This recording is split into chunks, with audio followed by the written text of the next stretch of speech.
we got a new Unearthed Arcana 2025 update specifically to Arcane updates. So we are going to dive into all of that.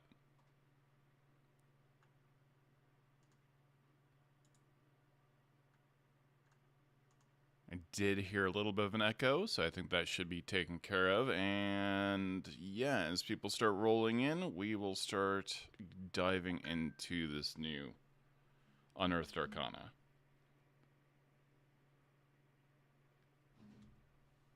We had a little bit of audio issues previously. Hopefully that has been taken care of now. So, perfect.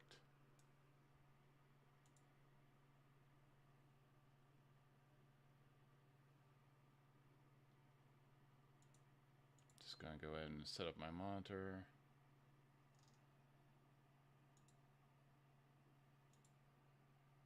We've got people coming in. Hello. Yep, I have a voice and everything. That's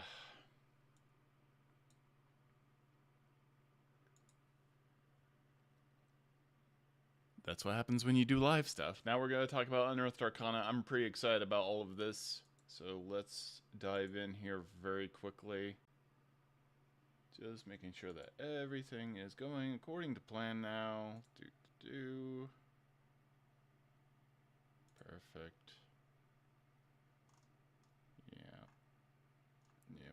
Yep.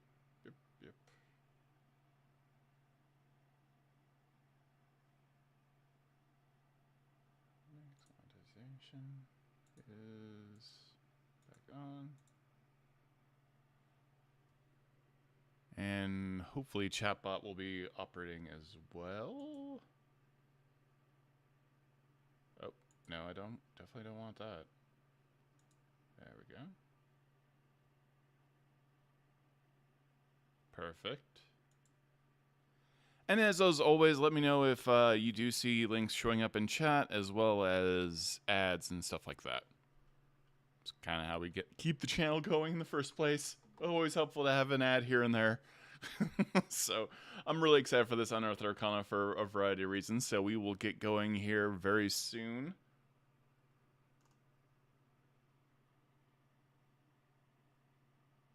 This looks to be working. All right, perfect. And I'm using super chats now and stuff like that in YouTube Live, so that's something new.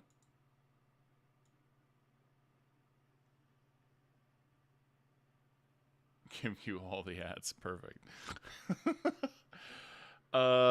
We are going to start up in about 3 minutes. We've already got 23 viewers. I think that's fantastic. Thank you all for your patience, and sorry for the audio issues. I had been recording voiceover previously in the day, and of course, a program decided to abscond with all of my audio for the rest of the day until I basically had to restart. So, yeah, that's how it goes sometimes when you are a one-man band and you can't check everything all the time.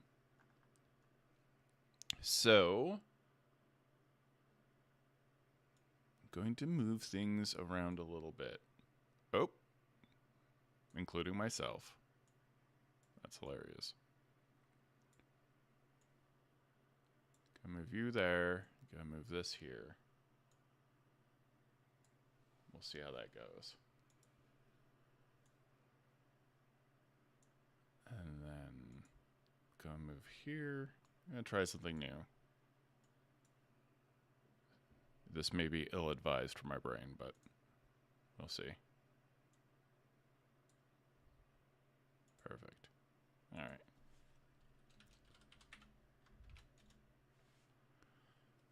Yeah, about 7 minutes in, we'll get this show started. We're going to go over all the new changes that we're seeing in this Unearthed Arcana. I'm not surprised that there have been some changes. I think everyone had a lot of inputs of various degree into a lot of these subclasses, so excited to see changes happening.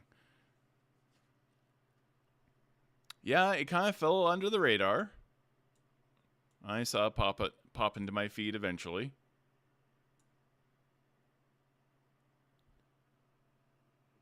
And hopefully I didn't change anything else. So, yeah, that looks good. Okay, perfect.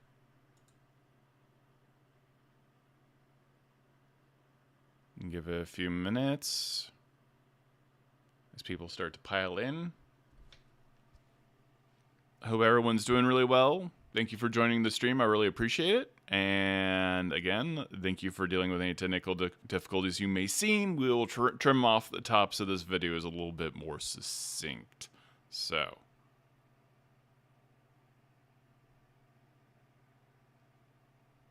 I actually quite like the last pass on the Hexblade. All right. So we're coming close to time.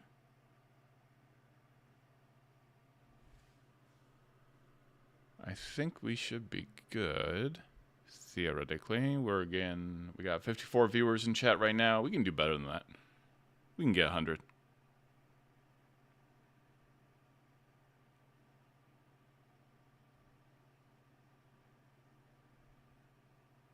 All right, we're almost at 7 minutes. I like to start by 7 minutes in. That always helps.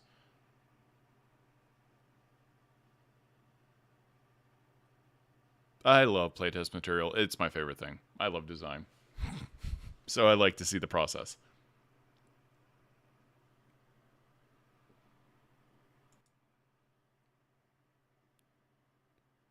Okay.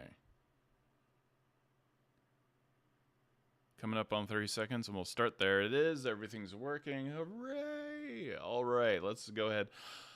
Hello, everyone. Today we have Unearthed Arcana 2025 Arcane updates. So we are seeing some interesting changes to previous Unearthed Arcana that have occurred. We've got the Arcane Archer fighter. We've got the Monk tattooed. We've got the Conjurer Wizard, Enchanter, Necromancer, and the Transmuter. So we're going to go over all the different changes we're going to see. What I also like about this playtest material that they do always is they have designer notes now that basically indicate, okay, so you don't even have to like really dig into the math necessarily a ton. They're telling you up front, hey, this is the thing that was changed. So that's always really helpful to folks, and we will go ahead and dive in right now. So let's do it. Like I said, what's inside here: Arcane Archer, Monk tattooed, Warrior, Conjurer, Enchanter, Wizard, Necromancer, and Transmuter. So no surprises there. I'm going to move over to the Arcane Archer. This is one of my favorite subclasses of all time. It first kind of had its, first popped up in kind of a variety of forms in 2nd edition for the complete guide to elves in 2nd edition. Had a lot of kind of arcane shot-like options and a lot of kind of hacks. It wasn't explicitly the Arcane Archer at that time, but it was basically the flavor of what people were looking for in Arcane Archer. So, here we go. An Arcane Archer studies the unique elven method of archery that weaves magic into its attacks, producing supernatural effects. The first Arcane Archers stood watch over their communities, using magical infused arrows to defeat monsters and invaders. Over the centuries, other species have learned this method of blending magic aptitude with archery. These archers have broadened this method's application to ranged weapons of many kinds, to aspects of adventuring life outside of combat. So that means, previously they always required you to use a bow. You can use a crossbow. You can use a gun. This is a subclass that should be able to use kind of like basically any kind of ranged weapon in this in this way, and that's kind of the dream. So if you want to play a really cool arcane gunslinger, Arcane Archer is for you. If you want to play an arcane crossbowman, this is for you as well. So that's always been a change I think a lot of us wanted, and they've already established that in the previous Unearthed Arcana. So my one issue always with Arcane Archer, and this because it's my favorite, it's one of my favorite concepts, the Arcane Archer, and this has come up a lot for me, but it is always struggling to kind of hit that fantasy that everyone has with an Arcane Archer. When you really look at things that are in modern culture right now, when you look at things like Hawkeye and having a bunch of different weird trick arrows, arrows that make things sticky, arrows that become very large, arrows that have grappling hooks. The frustration with the previous Arcane Archer that appeared in Xanathar's Guide to Everything was that you ran out of shots so fast, and then you didn't feel like you were an Arcane Archer anymore. You just felt like a base fighter. And the Arcane Archer is always going to have to face the Battlemaster. The Battlemaster is the trick shot class. Whether it's using a sword or a ranged weapon, it doesn't matter. So every single time you build something like the Arcane Archer, you are having to face up against the Battlemaster fighter and ask yourself, is this better? Or am I getting as many options as the Battlemaster? And that is like constantly a point of frustration for a lot of people when it comes to the Arcane Archer. And so, having said all that, and I haven't looked at this, I can only assume that's the direction that we're moving in with all that. So, let's go ahead and look at the design notes. For Carving Shot, this has been revised to use the same ammunition, but a new attack roll. Makes sense. Magical Ammunition is a new feature that grants magical effects to your ammunition that can be used outside of combat. That's fantastic. Every ready shot is now available at later level, but always regains one expended arcane shot die. Arcane Burst is a new feature that grants an additional effect to Indomitable. Masterful shots have been redesigned and now allow you to reposition and attack. Alright, let's see what this actually means. So I'm going to move over.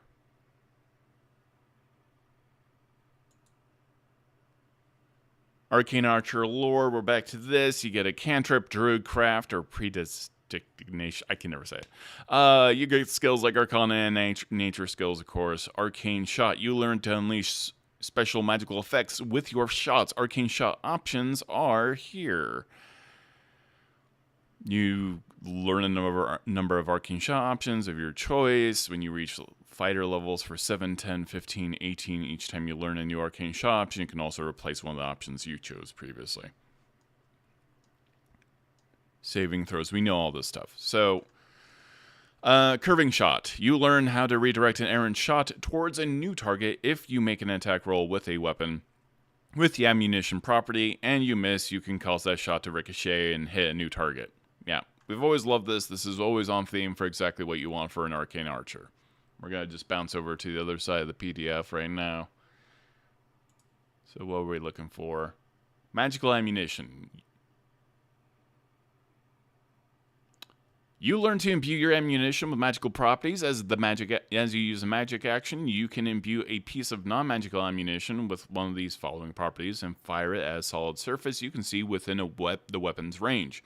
On a hit, the ammunition's effect activates, and that ammunition, I think we just no, we're on brand.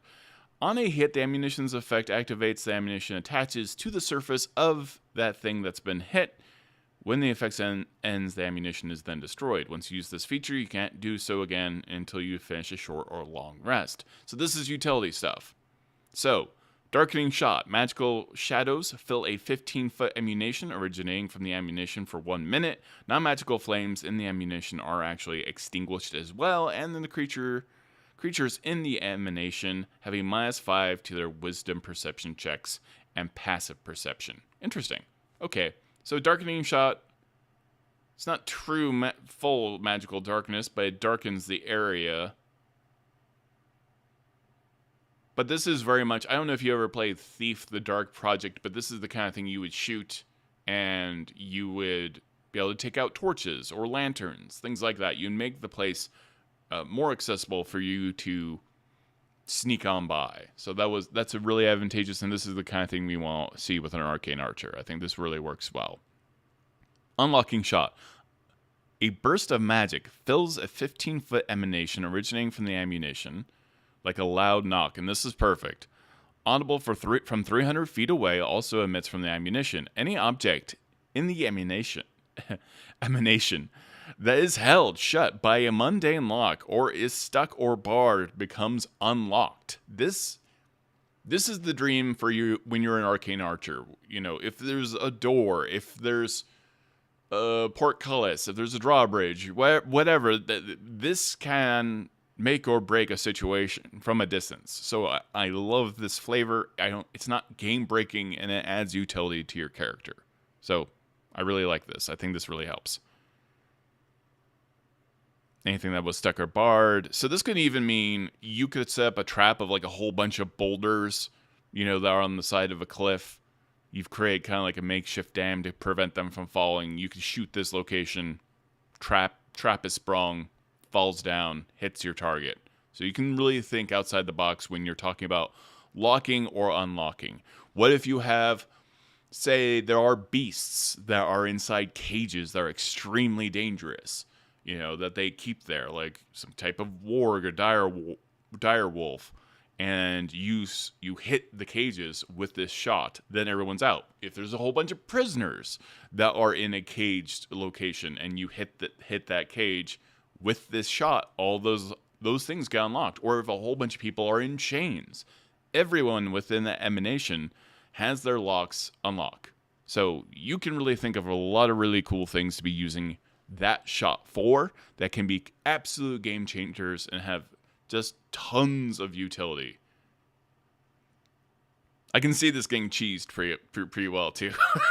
Like if you said like everyone's belts on loop and all the soldiers' pants fall down, that might be abusive, or everyone's shoes become untied. But still, I really like the idea of this. This is gonna be really fun to use in combat. This is absolutely what I'm here for right now. And of course, vine shot. This makes sense, right? This is what we've always should have had: a grappling hook. This is what you get: vine shot. A 60-foot long vine grows from the ammunition. You and other creatures can then climb it. The vine withers away after 10 minutes. This is all very Thief Dark Project type content that you would expect. Look up that video game. It changed archery in video games forever, and it's also the very first stealth video game of all time. Don't say it was Splinter Cell. That's not true. It was Thief the Dark Project. So I was there. I was over time, and I was also a game journalist. So Thief the Dark Project, really important game. It's the reason why we have games like Dishonored, which is its spiritual successor. That's my rant. So, loving Darkening Shot. I think we didn't need to be flat out magical darkness. I like that it's extinguishing flames, causing an area to become dark even if there's magical light and some type of lantern spot on. Unlocking Shot, super great. Vine Shot, fantastic. This makes me feel like I am the ultimate bowman and also a very good infiltrator now. Level 10, ever ready shot. When you roll initiative, you regain one of your expended uses of Arcane Shot. Absolutely. Level 15, Arcane Burst. You can push a target away from you with your Arcane Mastery. When you use Indomitable, each creature of your choice in a 10-foot emanation originating from you must succeed on a strength saving throw against your Arcane Shot DC or be pushed back 20 feet straight away from you. This is important if you're a bowman or using any type of ammunition of any kind. So, yeah, makes sense. Like it. Let's take a look at the shot options. I'm very curious if that might have changed in any way. So, moving around. We're going to go over the mastering shots. You employ agility in your sharpshooting. When a creature you can see misses with an attack roll, you can use your reaction to move up half your speed away from the attacker without provoking opportunity attacks, and you can then make a ranged attack roll against that attacker with, as part of a reaction. Yeah, that's nice. Is it level 18?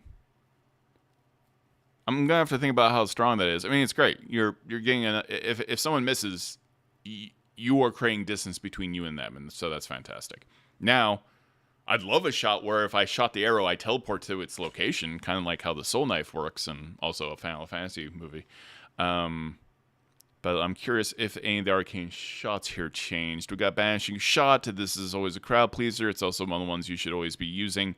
Banishing Shot can really help you take control of the battlefield for a second. So they're having to make a charisma saving throw or basically disappear, have the incapacitated condition, and have a speed of 0. This is always nice.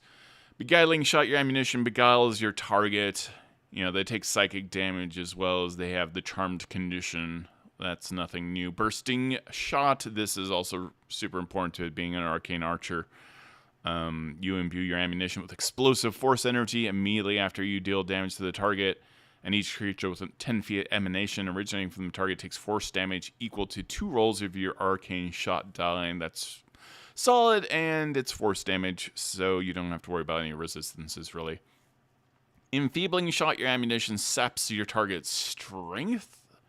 Yeah, you're doing necrotic damage onto them. They get the poison condition, which is okay. And It subtracts an amount equal to one roll of your arcane die from the total Whoa. Whenever a target poisoned in this way hits with an attack roll, it subtracts an amount equal to one roll of your arcane shot die from the total damage attack. I do like that a lot. That's very frustrating for the enemy. So, yeah. Grasping shot, your ammunition creates you should be always using grasping shot. Your ammunition creates clutching brambles around the target, and the target you hit takes slashing damage as well. Gonna pop over to the right. Yeah. So this is like razor vine shot, essentially. So, yeah, they have to make a strength saving throw where you restrain for 1 minute, and also they're taking damage. Good. The piercing shot is a classic. You give your ammunition the ethereal quality, and it kind of appears everywhere all at once within a 30-foot line. This is kind of like your lightning bolt for someone who's shooting arrows and bullets. And everything in that area has to make a dexterity saving throw or get hit. So you can really line up a shot in a hallway and just take down a whole bunch of targets. So, seeking shot is also a classic. Your ammunition seeks out its target no matter what. You choose one creature, and this lasts for a minute. The ammunition flies towards the creature, moving around corners if necessary, ignoring half cover and 3/4 cover if your dungeon master is remembering to use that stuff. If the target is within your weapon's long range, the target must make a dexterity saving throw. On a failed save, the target takes damage as if it were hit, plus additional force damage equal to 2 rolls of your arcane damage die. On a successful save, the target takes half as much damage, so it's not a complete loss. And if the target is beyond your weapon's long range, the ammunition disappears completely. So, gotta love seeking shot. I think that's still important. Shadow shot, your ammunition occludes your foe's vision. I like occludes. I haven't seen that word in a while. Your foe's vision and shadows. The creature you hit basically takes psychic damage, and also they were given the blinded condition for that time. I think this is a big improvement. Specifically, so the shots have not changed. I would like to see more shot options still. Banishing, beguiling, bursting, enfeebling, piercing, seeking, shadow. I think it's a dramatic improvement to have now this darkening shot that is outside of combat, unlocking shot, vine shot. This is all steps in the right direction. I think this is going to get reviewed at a much higher percentage now for people who want to play Arcane Archers. I'd still be tempted, just because of the Battlemaster of everything, to try to add a few more of these. But I don't also want, from a design standpoint, for the Arcane Archer to suddenly become overwhelming with options. So that's a bit tricky. I'm not sure how I would handle that. But this is way closer to what everyone's been dreaming about, for sure. That unlocking shot is some nastiness. 100%. So, let me know what you think in chat and also in the comments, but I think that's pretty solid. Yeah, I'll have to think on that. All right, I'm going to move on to the next one. Left. I'm going to Tattooed Warrior.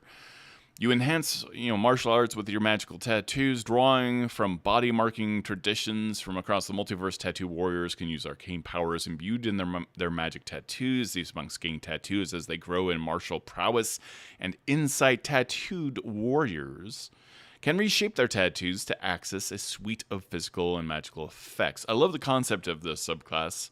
So, here are the big changes that we're looking at. The Tattoo Warrior has been redesigned with some exceptions. Tattoos now focus on additional abilities instead of spells. So, this is kind of the common problem that happened with the monk in previous subclasses, where they were basically causing spell effects and not something very specific to the monk. And so this is what we've seen here.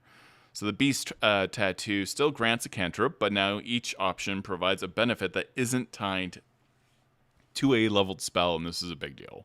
Celestial Tattoo has been redesigned to provide use of focus points outside of combat, which is great. Nature Tattoo has been condensed to provide damage resistance to a small suite of choices that can change. And Monster Tattoos have been redesigned with new options. Okay. So, I think this has already gone to probably the feedback that people have already given for the Tattooed Monk.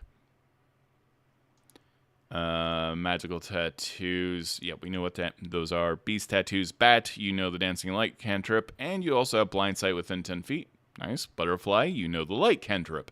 And you can make a high jump when you use... Already flipping over. Dexterity modifier or strength modifier to determine how high you can jump. Crane, you know the guidance cantrip. When you miss a creature with an attack... granted by your flurry of blows, you have advantage on your next attack roll against that creature before the end of your next turn. I love that. Horse, you know the message cantrip. And you can use 1 focus point to use your Step of the Wind ability. Your speed increases by 10 feet until the start of your next turn. Tortoise, you have the Spare the Dying cantrip. I love this. Okay, I love the utility of getting all these cantrips. When you expend 1 focus point to use Patience Defense, you get +1 bonus to your AC until the start of your next turn. Yeah, I like this. This is a good fix. Celestial Tattoo. You gain additional magical tattoos depending on your Celestial. Depicting a celestial phenomenon, choose a tattoo from the following. Comet. When you take the search action, you can expend 1 focus point to roll your martial arts die and add the number roll to your wisdom check. Interesting. Yeah. Eclipse, when you take the hide action, you can expend 1 focus point and roll your martial arts die to add the number roll to your dexterity stealth check. Very cool. Sunburst, when you take the study action, you can expend 1 focus point to your roll to use your martial arts die and add the number roll to your intelligence check. Wow. This is the warlock of monks, basically. Yeah. Natural Tattoo. Nature's Tattoo. You gain additional magical tattoos depicting nature in some way. Sea Storm. You gain resistance to one of the following damage types. Basically anything elemental, whether it's cold, lightning, or thunder. Oh, just those 3. That's very specific. When you finish a short or long rest, or you use Uncanny Metabolism feature, you can change this choice. Volcano. You gain resistance. You gain resistance to acid, fire, or poison. Same deal. All right, let's move over. Monster Tattoo. Beholder.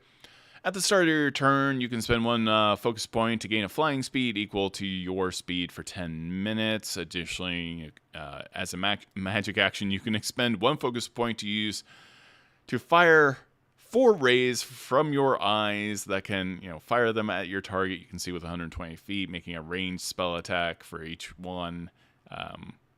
Spellcasting is your wisdom modifier. Let me look at this again.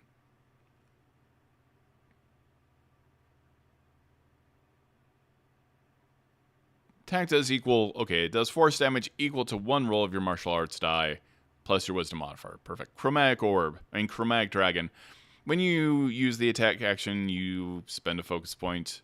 You can replace one of your attacks by magically exhaling a 30-foot cone of fire. How does this affect the monk from fizz bands, though? If you're able to do this. Okay. Displacer Beast, again, use a point to do Flurry of Blows or Step of the Wind, and you gain you can use Focus Point to give Mirror Image to yourself, as a bonus action. Troll, you start each of your turns, you regain hit points, all on theme. So, I think, that's definitely an improvement, and not having to do the magic action all the time is a big benefit. Conjurer Wizard. Here's the big changes here, and we may not do a huge dive. Benign Transposition is now a bonus action and can be used more often. That's good. Durable Summons now gives the summoned creature's resistance to multiple damage types while it has temporary hit points. Interesting. And Splintered Summons is a new feature that allows you to summon a second creature when you cast one of the summoning spells listed. That is huge. That's great. I love that. Benign Transposition. At the beginning of your as a bonus action, You teleport up to 30 feet to an occupied space. Alternately, you can choose a space within that range that's occupied by someone else and switch places with them. You can use this feature a number of times equal to your intelligence modifier. That's huge. And you regain all expended uses when you finish long rest. Always like teleporting. It's interesting that conjuration and teleportation are the kind of wrapped around each other. Yeah, we know about Savant. Let's see. Distance transposition. The range of your benign transposition feature increases by 60 feet. Additionally, you now can regain all expended uses of this when you finish a short or long rest. Okay. Durable summons. When you use a conjuration spell to summon or create a creature while using a spell slot, the creature gains temporary hit points equal to twice your wizard level when it first appears, and while it has these temporary hit points, the creature has resistance to every damage type except for force, necrotic, psychic, and radiant. That's nasty. Okay.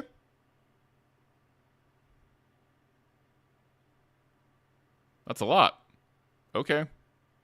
I'm gonna have to wrap my head around that one. So, piercing, slashing, poison, fire, lightning, anything elemental, anything physical, really.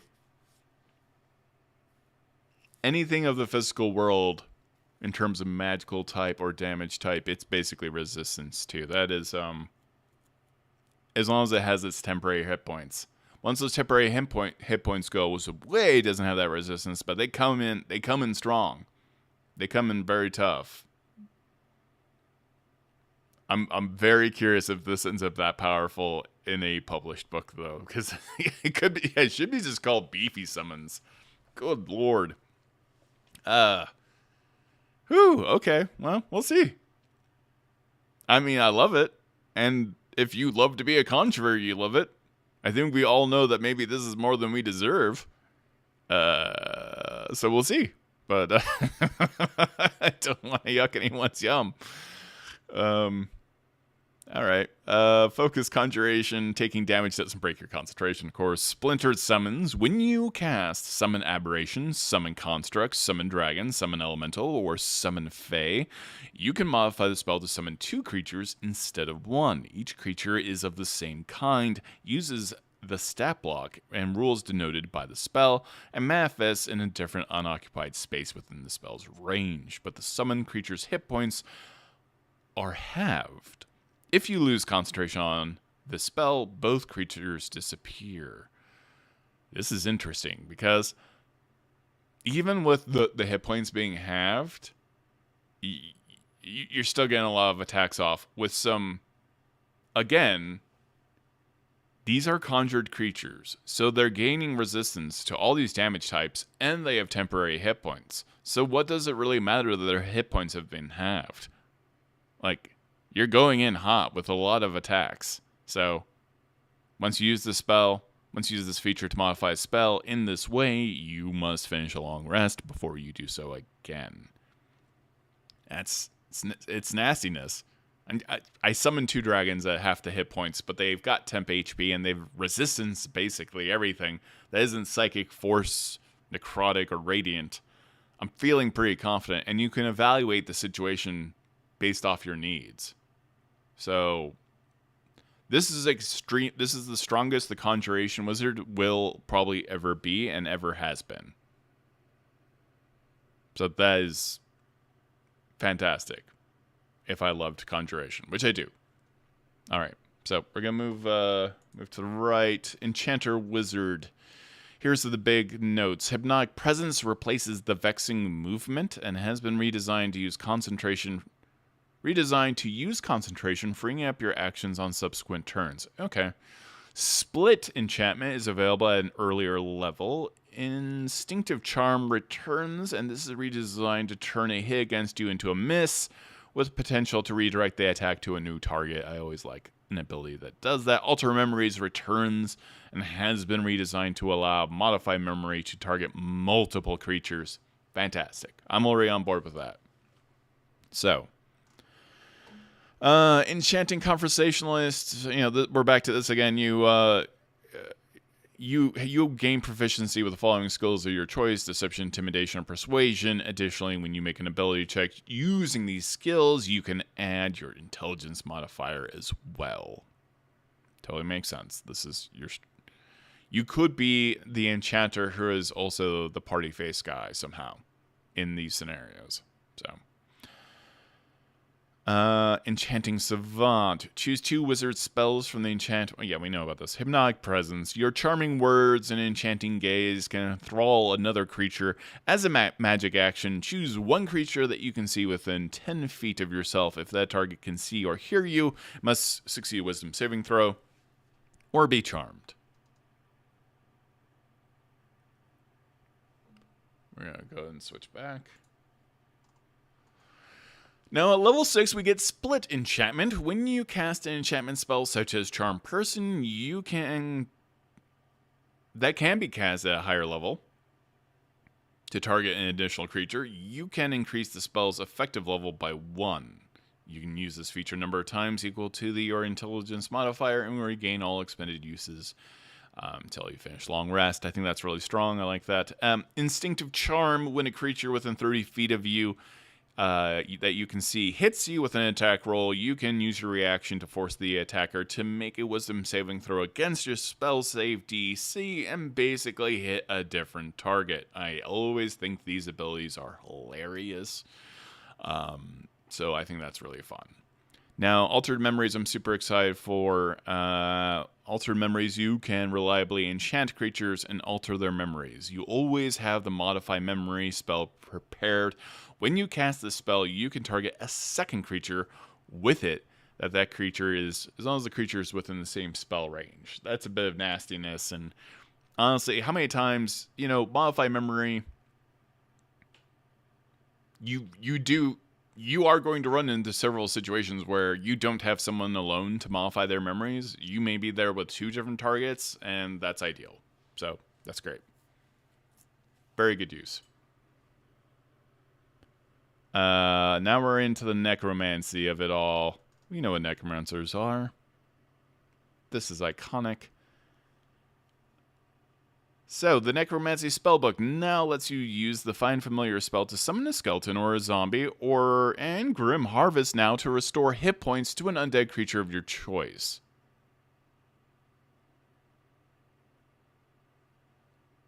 Interesting. Undead Thralls, you have been redesigned. Undead Thralls has been redesigned to use the Animate Dead spell and provides additional bonuses. Harvest Undead, formerly Undead Secrets, has been redesigned to restore hit points to you when you destroy an undead creature you control. That's interesting. Yeah, so you're kind of like give and take. You're killing your undead creatures or servants to give yourself power.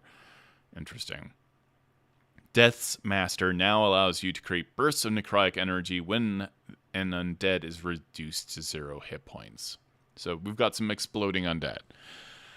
I'm pretty good about this. Yeah, I like this. This is really fun. And this kind of reminds me of how necromancers were kind of disgusting and explodey, I believe, in Guild Wars. And then we had something similar with Diablo 3.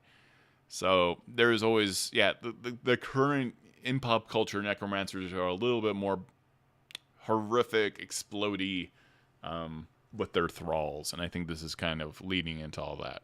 So Necromancy Savant. Yeah, we know all this stuff. I'm not going to read that again. You don't need to know what that is. We're going to move over to the left. Your Necromancy spellbook. Grants you additional powers, and you gain the following benefits. Again, I love the idea of a Necromancy spellbook because there's things that just no one should know. Necrotic resistance. You have resistance to necrotic damage. Grim Harvest. When you cast a Necromancy spell using a spell slot, you can choose an undead creature that you can see within 60 feet of yourself to regain a number of hit points equal to the level of the spell slot expended plus your wizard level. Huge. Love it. So you gain a benefit for casting necromancy spells and helping your undead creatures. Undead Familiar. The Find Familiar spell appears in your spellbook, and when you cast the spell, you can choose one of the normal forms for your familiar, or one of the following special forms: skeleton and zombie. Yeah, it wasn't entirely fair that, only the warlock got a skeleton familiar option. So having the necromancer have a skeleton or a zombie familiar feels on brand, doesn't break the game. You're the necromancer. You should be the one who gets to do this stuff. So I love it. This feels way more on theme to what we expect from the necromancer. Alright, level 6, Grave Power. You have discovered more necrotic insights and inscribed them into your spellbook. I love that this is all about the book. Grave Resilience, when you use Arcane Recovery, your exhaustion level, if anything, decreases by 1. Okay. Overwhelming Necrosis, damage from your wizard spells and wizard features. Ignore resistance to necrotic damage. Yes. Absolutely. That's a good one. Level 6 Undead Thralls. You always have Enemy Dead prepared, and you can cast it once without expending a spell slot. Whenever you start casting a spell, you can modify it so the spell's effective level is 1 more higher than it is. In addition, whenever you cast a necromancy spell using a spell slot that creates or summons undead, the undead gains these following benefits. Undead Fortitude. The undead's hit point maximum and current hit points increase by a number equal to the level of the spell slot used, plus your intelligence modifier for the duration of the spell. Nice. Withering Strike. Whenever the undead hits a creature, one of these creatures that you've made, whenever it hits a creature with an attack roll, the undead deals extra necrotic damage equal to your intelligence modifier. That's what you want to see. And then Harvest Undead. You have learned, at level 10, you have learned more secrets about the nuances of life and death. Immediately after you become bloodied but aren't killed outright from taking damage, you can take a reaction to reduce the undead creature reduce a creature under your control that is undead that you can see to 0 hit points. You immediately regain a number of hit points equal to your wizard level. You are very tanky, my friend. So you can just snuff out a zombie, skeleton, whatever you've summoned, and just be popping up those hit points. This is a level 10 ability, so this you're a very survivable wizard at this point. I wouldn't say... Yeah, I don't know. You're not the tankiest wizard, but you are amongst the tankiest ones for sure. Yeah. So, strong. Death's Master. You can bolster the undead as a bonus action. Choose a number of undead that you've created or summoned with a necromancy spell, and if they're within 60 feet of you, those undead gain a number of temporary hit points equal to your wizard level. That's nuts. And once an undead gains temporary hit points from this feature, he can't do so again for the next 24 hours. That's so your summons are super beefy. Extinguish Undead. When an undead creature you see is reduced to 0 hit points, you can cause it to explode. Yay, explode. With necrotic energy, roll a number of d6s equal to half the creature's unexpected hit dice. Ooh, this gets a little mathy for, I think, players, but if you've been playing this for up to level 14, maybe that's okay. It's a 10-foot emanation originating from the undead. Everyone needs to make a dexterity saving throw on a failed save. The target takes necrotic damage equal to the number rolled and can't use reactions until the start of its next turn. On a successful save, the target takes half damage. This is just awful to have to fight a necromancer because you're fighting all these undead, and every time you do, they might explode on you. So, yeah, you think of it as the alien. Acid for blood. That's some nastiness is what that is. Okay, we got the Transmuter next. Thank you so many people for joining the stream. It was an unexpected one, but aren't they all? So, Transmuter, here's the big stuff. Transmuter Stone now gives the bearer proficiency in Constitution saving throws. In addition to another benefit, the stone can now be also used as a spell casting focus. Wondrous Alteration replaces Wondrous Enchantment and grants the benefit of the Alter Self spell. Empowered Transmutation replaces Twin Transmutation and applies to any transmutation spell. that can be cast at a higher level. Potent Stone now grants additional options for Transmutation Stone. Shapechanger returns, allowing the wizard to modify the polymorph spell when casting it on themselves, and Master Transmuter now allows you to prevent the stone's destruction. Transmutation Savant. Yeah, we know. Transmuter Stone. When you finish a long rest, you can create a magical stone. We know all about this. That helps your saving throws, can give you dark vision, speed, and resistance to acid, cold, fire, lightning, poison, thunder damage. This is all up to your choice. Those are nice all options to have. You also gain proficiency with Constitution saving throws. That's good. Let me flip back over. Apologies. Wondrous alterations. You always have the altered self spell prepared, and you can cast it once without expending a spell slot. You regain the ability to do so after a long rest. While under the effects of Alter Self, because honestly, I've never been thrilled with Alter Self spell. Aquatic adaptation. While you're underwater, you can gain the dash action as a bonus action. If you change your appearance, you have now advantage on charisma deception checks. This is a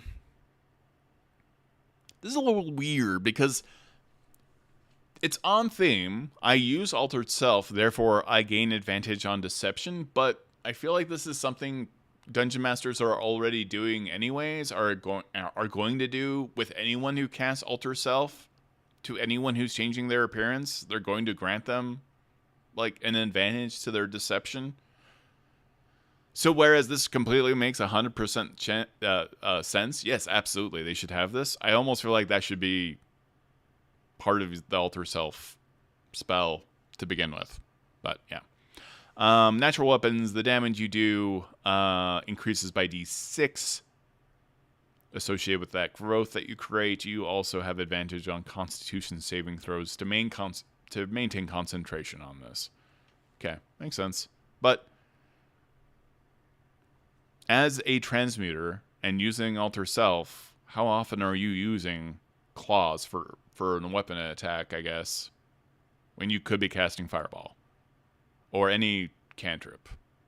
Like, how is the damage stacking here when we're looking at Alter Self and the damage you're doing with your claws?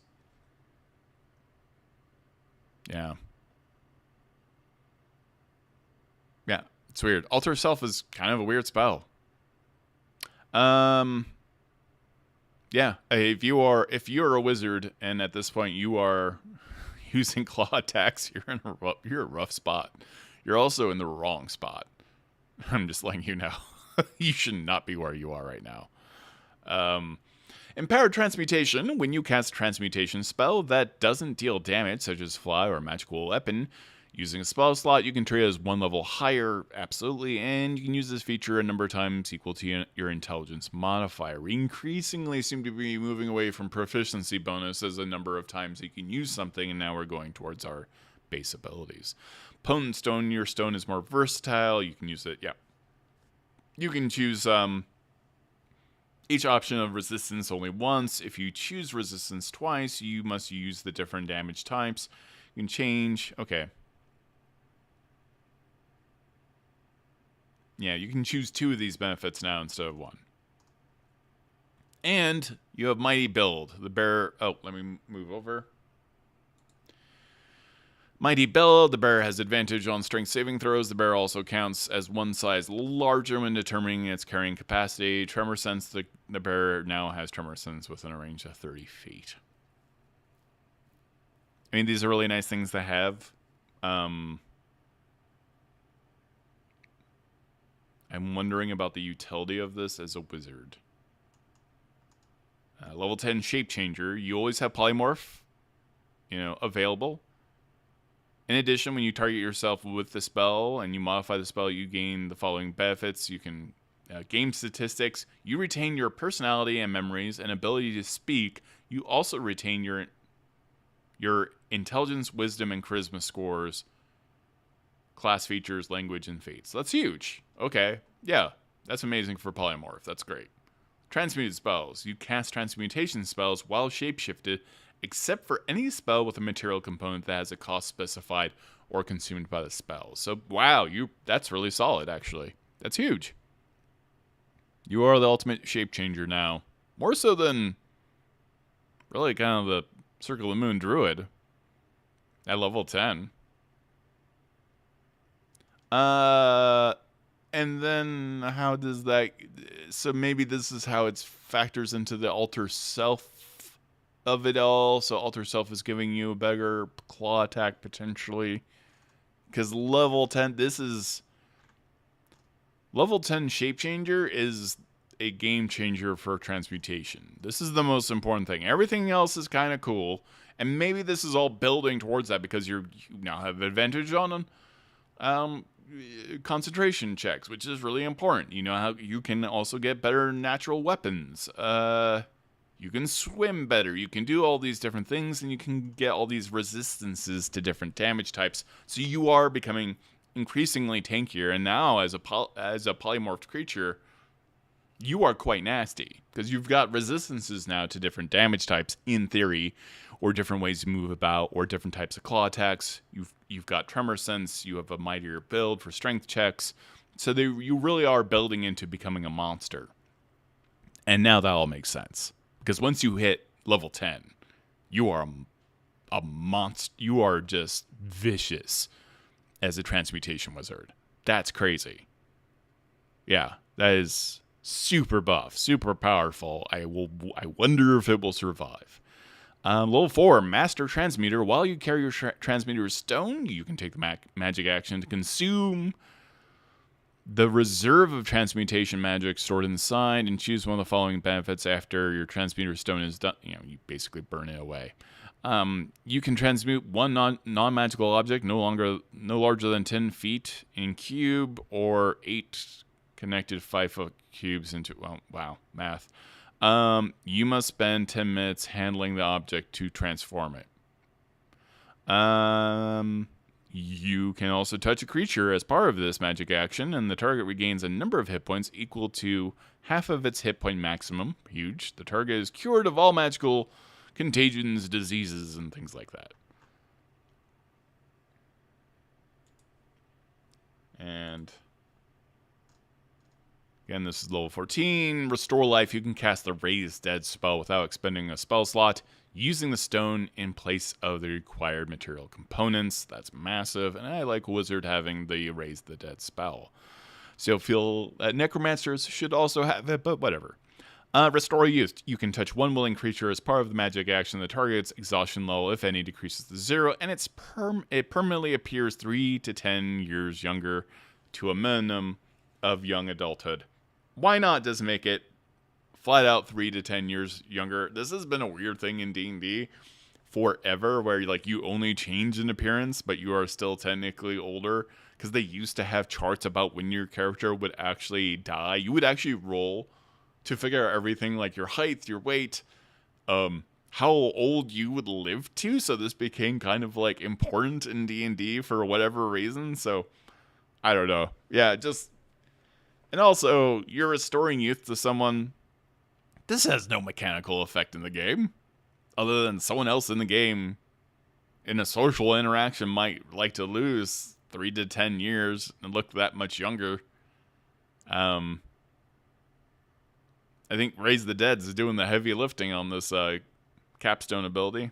So, yeah, why not just make them younger? So, I don't know. And that's the Unearthed Arcana, everybody. It's pretty cool. Transmuter did get a glow up. Big. I mean, it's really all happening at level 10 for it. So that's just how it is. But yeah. I'm excited for the Arcane Archer. I would like a few more options. But hey, we got 3 more options basically, and they're all utility focused, and I think that's just flat out amazing. So I'm really happy with that. And Warrior Monk, I think they addressed all the issues that people had there, probably with the feedback, especially going back to the spell issue.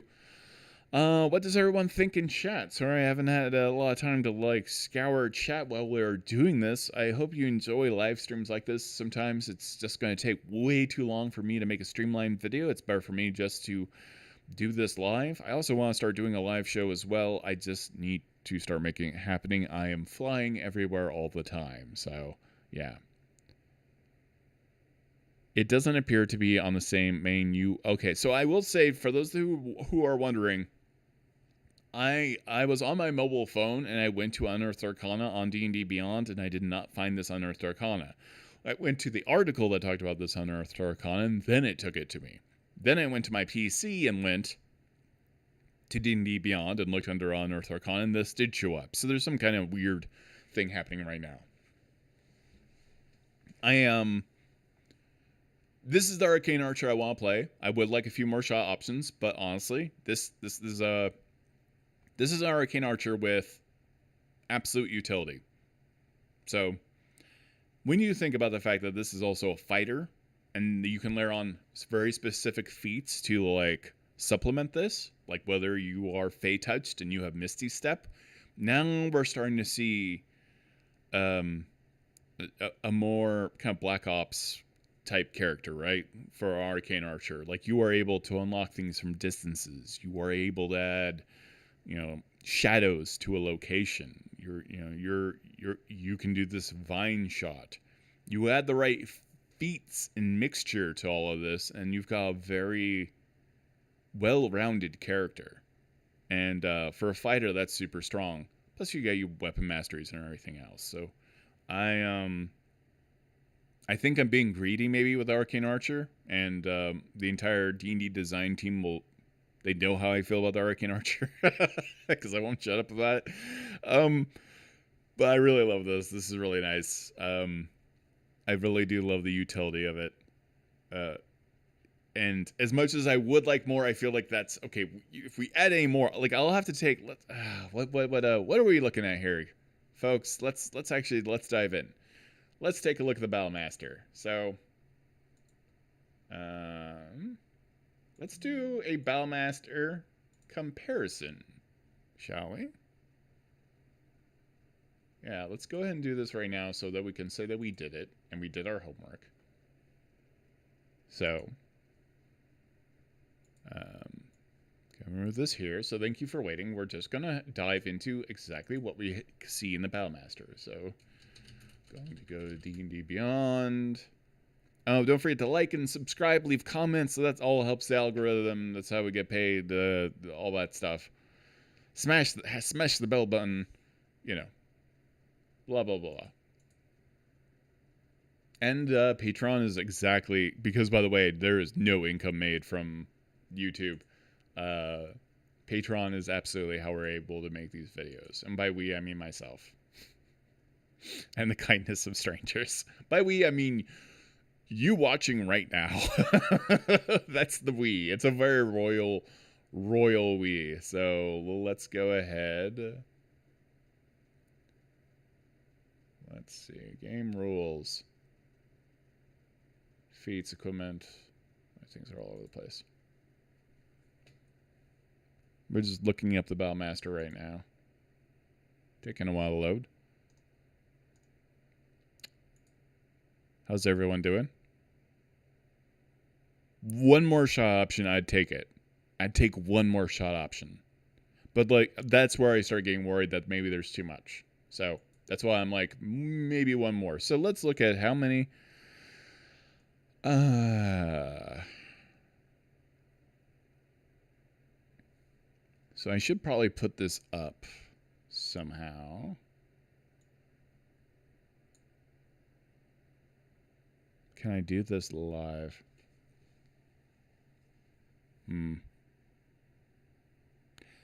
So, for the Battlemaster, we've got Ambush, Bait and Switch, Commander Strike, Commanding Presence, Disarming Attack, Distracting Strike, Evasive Footwork, Fainting Attack, Goading Attack, Lunging Attack, Maneuvering Attack, Menacing Attack, Parry, Precision Attack, Pushing Attack, Rally, Riposte, I think that's how you say it, Sweeping Attack, Tactical Assessment, and Trip Attack. So this is 1, 2, 3, 4, 5, 6, 7, 8, 9, 10, 11, 12, 13, 14, 15, 16, 17, 18, 19, 20.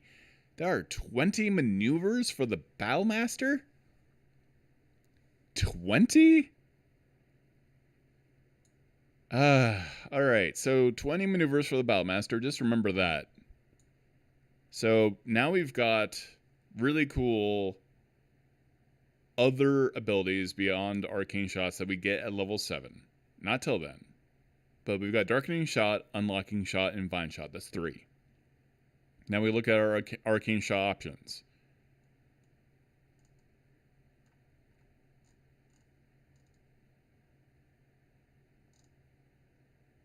Banishing Shot, that's 4, 5, 6, 7, 8,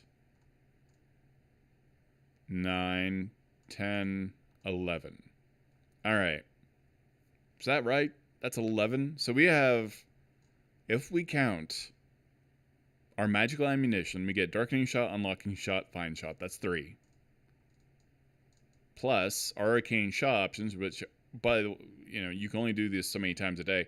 Banishing Shot, 1, 2, 3, 4, 5, 6, 7, 8. Oh, man.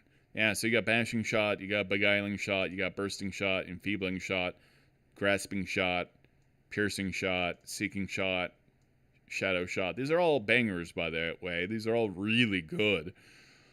And I would argue more powerful than a battle maneuver. So I think that's the balance of it. But 20 for Battlemaster is kind of absurd. And the Fighter Battlemaster is kind of a problem child in the sense that they're so good at so many different things. Social encounters. Battlemasters are good at social encounters. So, and you are very limited in how many you can do here. So I still, for those that love bows and bow stuff, or again, picture a gunslinger with these abilities, really fun, amazing. Is it still better than a Battlemaster doing the same thing with guns? I don't know. I think,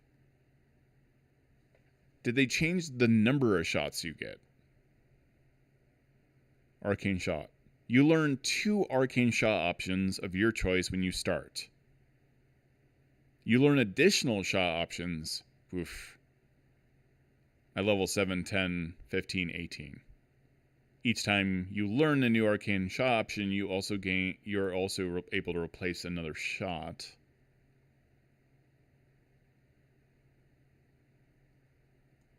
Sorry, I'm kind of doing the math of all this. At least your damage is always scaling, which is nice. And that's another thing to keep in mind when you're thinking about the Battlemaster, and these abilities aren't necessarily doing damage, and they're not necessarily completely scaling in the same way.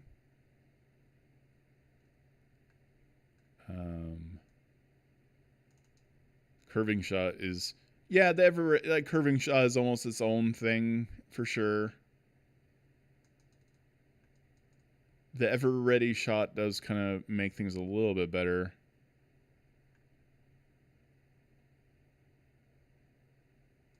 I'm looking for the number of arcane shots I can use in an encounter, though.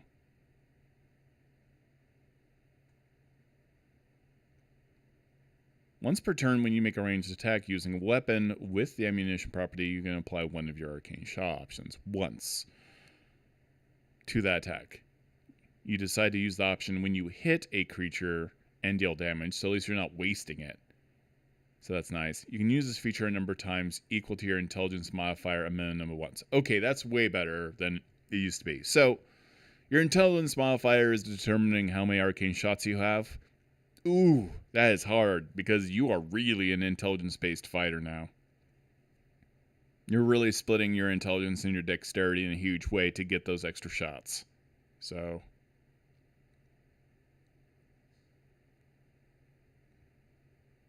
yeah.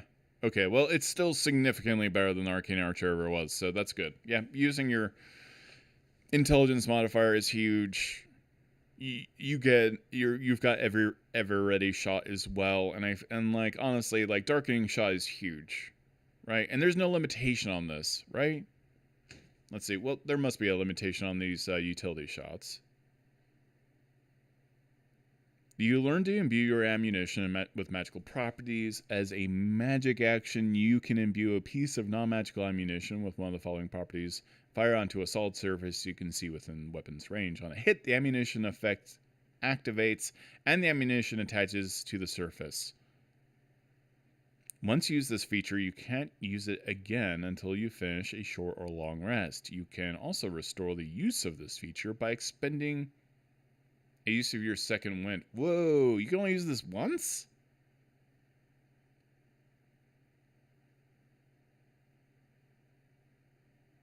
On a hit, yeah.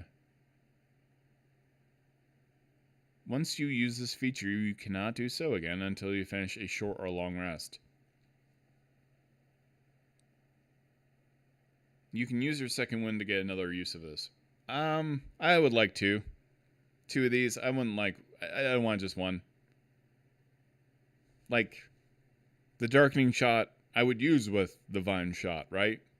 Like if I was climbing up a castle wall, I would want to also darken the location I was going to. Does this become too game breaking? In the absence of more different arcane shots, if this was also tied to my intelligence modifier and I was able to do it this many times, would this break the game? Honestly, being able to shoot a vine as often as I want to, right? Or the unlocking stuff is pretty nasty, but that's also incredibly situational. So I don't think that's broken. And then the darkening shot, you'd want to do this multiple times if you're sneaking into a location. So I don't know that this has to be a short or long rest, only once per short or long rest. I think this should be based off your intelligence modifier. And then I think we're cooking with gas. So that's how I feel about that. Thank you all for watching. Yeah, hey, we went over. We went past a full hour talking about Unearthed Arcana. Again, the D&D design team is filled with some of the most wonderful and talented human beings I've ever met. There's fantastic work in this Unearthed Arcana. And whenever criticisms or feelings I have, it's just because I have strong feelings about specific subclasses and classes, as always. But this is a great Unearthed Arcana. It's a massive step in the right direction. It's clear they're listening to all of you. And as a reminder, leave your feedback in the survey results. It's great that you leave YouTube comments, things on social media, all of that. That's helpful. But the best way for you to communicate with the designers is honestly the survey results. That's the main way that you affect change. And again, we're all designing D&D together in the long term. So you playing this stuff and you thinking about this and you being excited about these subclasses and how you want to see them, they want that too. The entire D&D design team wants to make the best game for you all the time.